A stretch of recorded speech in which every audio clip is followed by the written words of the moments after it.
সবচেয়ে হিংসা কোথায় জানেন? এই স্বেচ্ছাসেবী প্ল্যাটফর্মে। হিংসা না, প্রতিযোগিতায় কাজ করুন। আপনার এই টাঙ্গাইল স্বেচ্ছাসেবী ফোরাম রক্তদানের পাশাপাশি চমৎকার কাজ করছে। গাছগাছালির পাশাপাশি বন্য প্রাণীরাও কাজ করতে হবে, কারণ বন্য প্রাণী যদি না থেকে মানুষের ব্যালেন্স ভারসাম্য কিন্তু সব হারিয়ে যাবে। মানুষ, সবুজ বনায়ন, বন্য প্রাণী এই তিনটা মিলে কিন্তু ভারসাম্য রক্ষা হয়।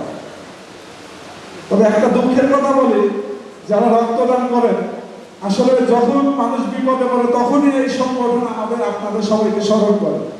একটা মানুষ যখন বিয়ে করে 400-500 মানুষ কিন্তু দাওয়াত দিয়ে খাওয়ায়, আর রক্ত যখন লাগে ওনার ওয়াইফের সিজারে তখন আমার আপনাদের মতো সংগঠনে খোঁজে।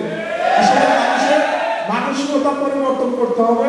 আমাদের যার যার অবস্থান থেকে যাদের রক্ত দরকার, তাদের পরিবার আছে, গোষ্ঠী আছে, সমাজ আছে, কেউ রক্ত দিতে হাসপাতালে যায় না।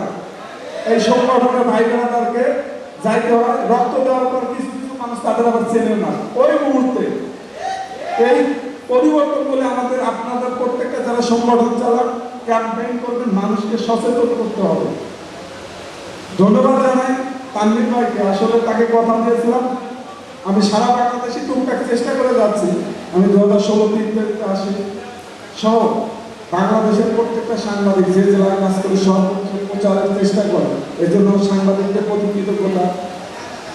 আমরা চাইলে কিন্তু অনেক কিছু পরিবর্তন করতে পারি ছোট ছোট বিষয় নিয়ে। শুধু যে সামাজিক কাজ, স্বেচ্ছাসেবা, যে কোনো সমস্যা যদি আমরা 2 মিনিট 1 মিনিট ভিডিও আপলোড করি, দেখবেন বাংলাদেশের মুহূর্তে সেটা ছড়িয়ে পড়ে, পরিবর্তন হয়। এই জন্য আমরা অনেকে ভাবে আমি অনেকদিন ধরে কাজ করি, আমি অনেক কিছু তা না। প্রত্যেকে এই প্ল্যাটফর্মে নতুন পুরাতন সবাই এক, ছোট বড় বলতে কোনো জিনিস নাই। যে মানুষের ওখানে চলতে পারবেন সেই একজন স্বেচ্ছাসেবী। আর একটা সত্যি কথা বলি, পৃথিবীতে সবচেয়ে হিংসা কোথায় জানেন?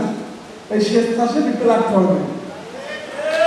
আপনাকে বুঝতে দেবে না, কিন্তু আক্রমণ নিয়ে চলবে। হিংসা না, প্রতিযোগিতায় কাজ করুন। কে কত ভালো কাজ করে এগিয়ে যেতে পারেন, এটাই হচ্ছে সফলতা।